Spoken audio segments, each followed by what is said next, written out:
The other kind of peace we have is peace of God. It's one thing to have peace with God, but it's another thing to live in the peace of God. Now we're talking about having an emotional experience. Now, some of us are just an emotional wreck. I don't know about you, but we see it all the time, especially in South Florida. The stress, the anxiety. It's tough to go to the mall without being anxious. I don't know about you, but I don't like crowds. This is pretty much it. I don't like crowds outside of this. You go to the Dolphin game or the Heat game or the Panthers game or the Hurricane, you got to fight crowds. You got to put up with obnoxious people, and you pay for that stuff all to enjoy the city life. It's not like that everywhere in America. You know, this right here, this thing right here, I know I get on a little soapbox about it, but you know, this thing right here, it creates so much stress and anxiety in people's lives. Some of you get out of your house and you realize you forgot your phone, and you're like, oh my God, my God, I gotta let's go back. Honey, we gotta go back. I left my phone at home. Oh, you'll go back 5 minutes, 10 minutes to get your phone, because God forbid you go one day without your phone. You go a couple of hours without your phone. Some of you can't even get out of bed without first touching your phone in the morning. You're so addicted to it. That's not always been the case. That's not always been the generations that have been passed. And our jobs here in our city, that thing lets people take their jobs home. That's just wrong.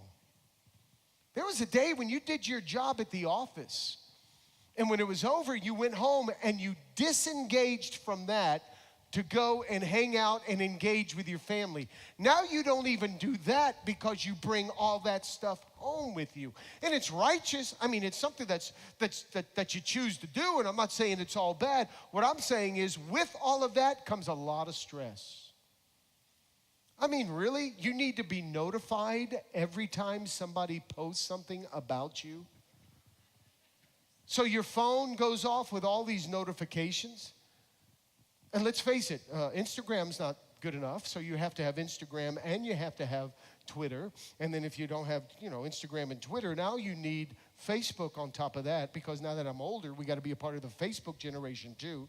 I mean, you've got these notifications. You sit down at the table and bzz, bzz, bzz, phones are buzzing all over. And the parent, God forbid the parent say anything to the kid about having their phone, or the young adult kid about having their phone, because they then are, oh, wow, Dad, I'm never on my phone. Look, you're on your phone more. And then it becomes an argument about phones.